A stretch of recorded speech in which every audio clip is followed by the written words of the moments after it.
আসসালামু আলাইকুম প্রিয় দর্শক, গত 2-3 দিন ধরে আপনারা দেখছেন সারা দেশে, বিশেষ করে ঢাকার আশেপাশে মানিকগঞ্জ এলাকাগুলোতে বাউলদের উপর এক ধরনের আক্রমণ।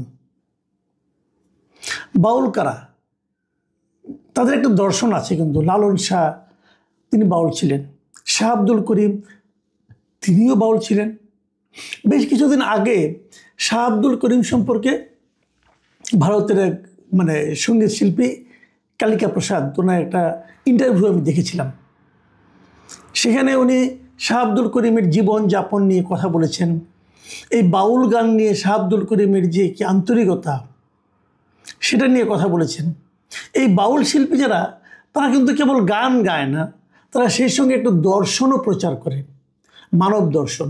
তারা জীবনটাকে কিভাবে দেখেন সেইগুলিকে তারা নানাভাবে প্রচার করেন এই গানের মাধ্যমে। এই বাউল গান এই দেশে চলে আসছে শত বছর ধরে, এটা আজকে থেকে না। কিন্তু এই রবীন্দ্রনাথের যে শিল্প সাহিত্য যা দেখছেন আপনি, তারও আগে থেকে এই বাউল গানের চর্চা আমাদের এখানে চলে আসছে। এটা হলো আমাদের এই মাটির গান। এদেশের জনগণ, এদেশের মানুষ, এদেশের কৃষক, শ্রমিক, মাঝি, জেলে, এটা তাদের গান। এই গানটার জন্য কোনো স্কুল নাই, কোনো কলেজে এই গান শেখানো হয় না, স্কুল কলেজের থেকে এই গান আসেনি। এটা মানুষের মন থেকে এসেছে, মানুষের যে উৎপত্তি, উৎসস্থল, সেখান থেকে এসেছে। বহুদিন ধরে এই গানগুলি চলে আসছে আমাদের এই দেশে, এটাই আমাদের কালচার।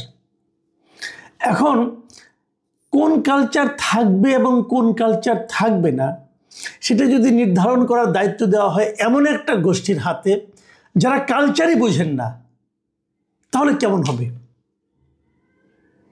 যারা বাউল গান করেন তারা কি মুসলমান না? তারা কি ধার্মিক না? তারা তাদের মতো করে ধর্ম পালন নিয়ে কিন্তু আরেক যন্ত্রণা বললাম শব্দের অন্য অর্থে, আপনারা হয়তো অন্যভাবে নেবেন না। যন্ত্রণা বলছে এই কারণে যে আপনি চট করে কিন্তু বলতে পারবেন না যে তার ধর্মটা হচ্ছে না। পৃথিবীতে অনেক ধর্ম আছে, কিন্তু এই ধর্মীয় সহাবস্থানের কথা, আমরা যে ধর্মের অনুসারী, ইসলাম ধর্মের অনুসারী, আমাদের ইসলাম ধর্ম কিন্তু এই ধর্মীয় সহাবস্থানের কথা স্বীকার করেছেন, এবং অন্য ধর্মের যারা পালন করবেন তাদেরকে তাদের ধর্ম পালনের সমস্ত সুযোগ সুবিধা দেওয়ার জন্য বলেছেন। আলাদা আলাদা ধর্ম, এগুলো নিয়ে কেন এরকম হচ্ছে? ধরা যাক, আমি একটা তর্কের জন্য একটা কথা বলি। ধরা যাক আমি মুসলিম, আপনিও মুসলিম। আমি যদি আপনাকে আমি প্রশ্ন করি, আপনি কোন মুসলিম? আপনি শিয়া নাকি সুন্নি? বলুন।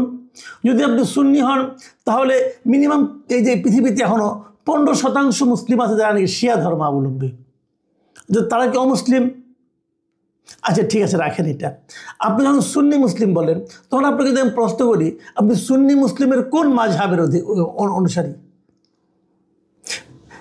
মাযহাব মানে মোটামুটি 4টা মাযহাব তো আছেই, আছে না? বলেন।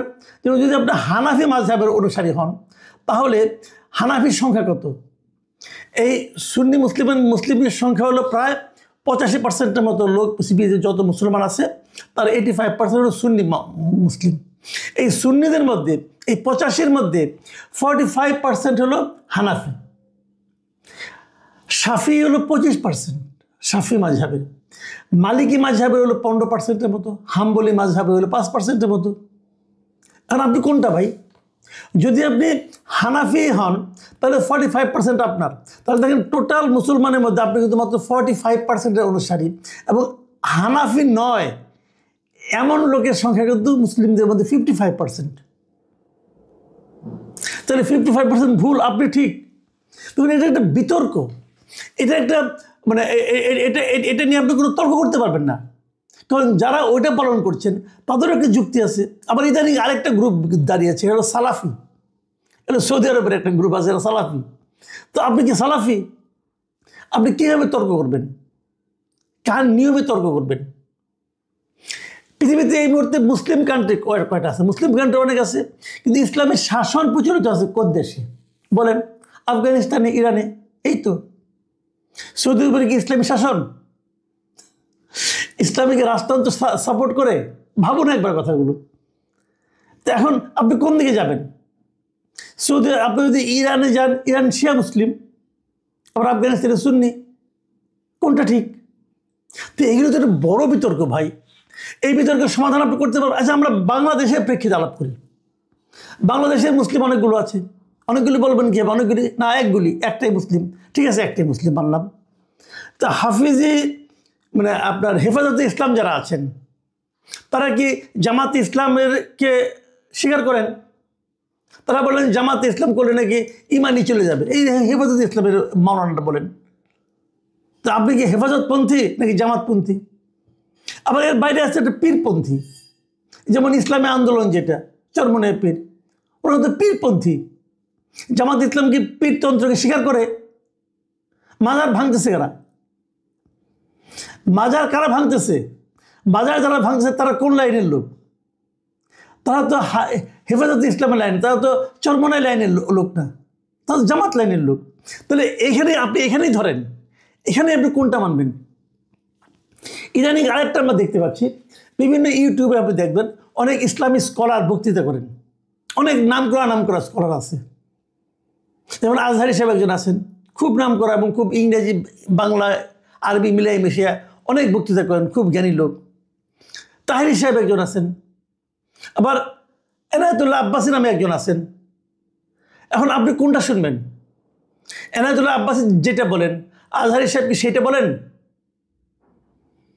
ভাবুন আপনি কোনটা? ভাই এরকম যদি আপনি ধরতে থাকেন না, তাহলে আপনি ঝামেলা পড়ে যাবেন ভাই।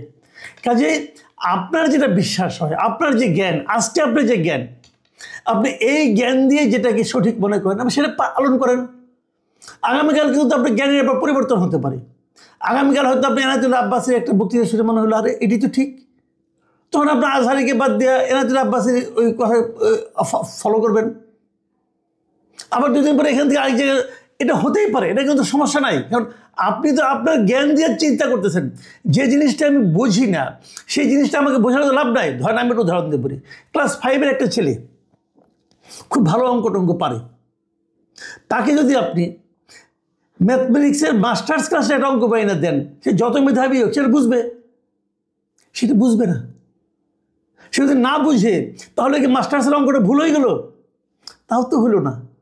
আমি আপনি ক্লাস 5-এর ছাত্র রে ভাই, আমি আপনি ক্লাস 5-এর ছাত্র। আর এনায়েতুল্লাহ আব্বাসী অথবা আজহারি সাহেব ওনারা মাস্টার্সের স্টুডেন্ট ইসলামের ক্ষেত্রে, অথবা মাস্টার্স পাস করে গেছেন। তো ওনাদের অনেক কিছু আমরা এখন বুঝবো না, পরে বুঝবো। কাউকে অবিশ্বাস করার কোনো দরকার নাই। আপনার জ্ঞান বুদ্ধিতে যতটুকু কুড়ায় ততটুকু আপনি করেন। তাহলে কি বেসিকটা কি? বেসিকটা যে যেটা করে তাকে সেটা করতে দেন। যদি আপনারটা ঠিক হয় আপনি আপনারটা পালন করেন, অন্যকে ঘাড়ে ধরে আপনার পথে আনার তো কোনো দরকার নাই। এই অধিকার তো আপনাকে কেউ দেয় নাই রে ভাই। দেশের আইনও আপনাকে দেয় নাই, ইসলামও আপনাকে দেয় নাই। তাহলে ওটা আপনি কেন করছেন? এইগুলো করতে যে কি হয়েছে দেখেন, এই বাউল দিনে যেটা হলো, একজন ভদ্রলোকে আবুল সরকার সাহেব, উনি একটা কথা বলেছেন মাজার ভাঙা নিয়ে। এটা নিয়ে আপত্তি হতে পারে, এটা নিয়ে কারণ তার এটা নিয়ে বিতর্ক করেন, তাকে তর্ক করে আপনি প্রমাণ করে দেন যে আপনি ভুল বলছেন। কিন্তু আপনি তাকে মারতে গেলেন, তাকে মারলেন, তাকে ধরিয়ে দিলেন, যারা মারলো তারাই আবার মামলা করলো, পুলিশে তাকে কোর্টে পাঠাই দিল, জেল হাজতে পাঠিয়ে দিল। আবার তার অনুসারীরা মানিকগঞ্জে গেলেন একটা প্রোগ্রাম করতে, তাদেরকে পিটাইয়ে পানিতে ফেলে দিলেন। দেখলাম তো ভিডিও দেখলাম ভাই, এটা কোনো মানবিক কাজ হলো? আপনি পারেন, পিঠের মধ্যে লাথি মারলেন আপনারা, এই কাজটা আপনি করতে পারেন, বেশ কয়েকজনকে আহত করলেন। এটা কেন করলেন? এই দেশটা এরকম ছিল না, কেন হলো এরকম? এই দেশটা হলো মবতন্ত্র। আপনারা যে মব করছেন এটা ইসলাম না ভাই। আমি ইসলাম ভালো বুঝি না, আমি হয়তো ক্লাস 5-এর ছাত্র অথবা পড়াশোনাও শুরু করিনি, কিন্তু আমি আমার কমন সেন্সে বলতেছি ভাই, এটা ইসলাম না, এটা কোনো ধর্মই না। আপনারা যেটা করতেছেন এটা হলো মবতন্ত্র। মবকে ইসলাম সমর্থন করে না। দেখুন আজকে দেখলাম আমরা এই ফরহাদ মাঝহার, উনি আজকে আবুল সরকারের পক্ষে দেখলাম প্রেস ক্লাবের সামনে দাঁড়িয়ে গেছেন এবং উনি বলেছেন যে এই যে আমাদের আন্দোলনটা হয়েছে, এই আন্দোলনের প্রত্যেকটা আন্দোলন একদম প্রথম থেকেই ওনার সঙ্গে আবুল সরকার ছিলেন। শহীদ মিনারের অনুষ্ঠান থেকে শুরু করে এমন কোনো প্রতিবাদ সভা নাই যেখানে আবুল সরকার ফরহাদ মাঝহারের পাশে ছিলেন না। ফরহাদ মাহমুদ বলতেছেন যে আপনারা তাকে গ্রেপ্তার করে নিয়ে যাওয়ার মানে আপনারা আমাকে গ্রেপ্তার করেছেন, আমি এটা মেনে নেব না। এর মধ্যে একটু আমি ভাবটা আছে, থাকুক, তাও কোনো সমস্যা নেই। ফরহাদ মাহমুদের যে বক্তব্যটা, এই বক্তব্যটা আপনি কি উড়াই দিতে পারেন? ফরহাদ মাহমুদ আরও বলছেন যে মানিকগঞ্জে যারা নিরীহ বাউলদের পেটাচ্ছে আমি সেখানে থাকব, আমাকে পেটাতে পারেন, আমরা প্রতিহিংসা করি না, কিন্তু আপনাদের শিক্ষা দিয়েই যাব।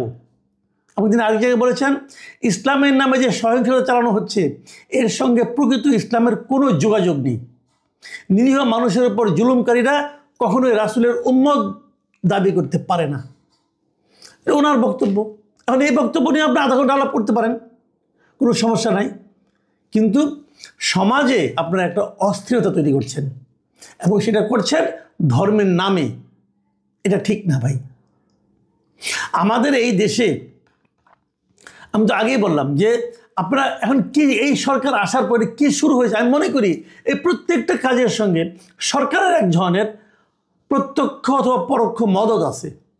সরকার এগুলি চায়, সরকার এরকমভাবে এই অন্তর্বর্তীকালীন সরকার, এই ডক্টর ইউনূসের সরকার, ওনারা এগুলি চান।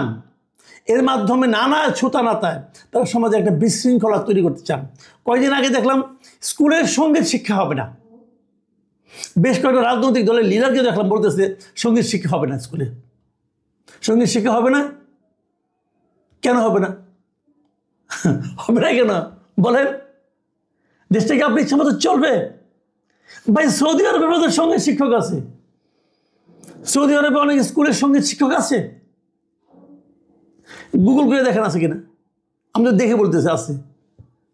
আপনার কোন জায়গায় নিয়ে আসছেন, আপনারা থিওরি নিয়ে আসছেন? নজরুল গীতি রবীন্দ্রসঙ্গীত দিলে গাওয়া হবে না, এটা তো পাকিস্তানি থিওরি। পাকিস্তানিরা বলতো যে বাংলাদেশে রবীন্দ্রসঙ্গীত গাওয়া হবে না। আপনাকে ওই লাইনে যাচ্ছেন, ওই লাইন থেকে তো আরেক ডিগ্রি উপরে উঠে গেছেন আপনারা, কেন হবে না?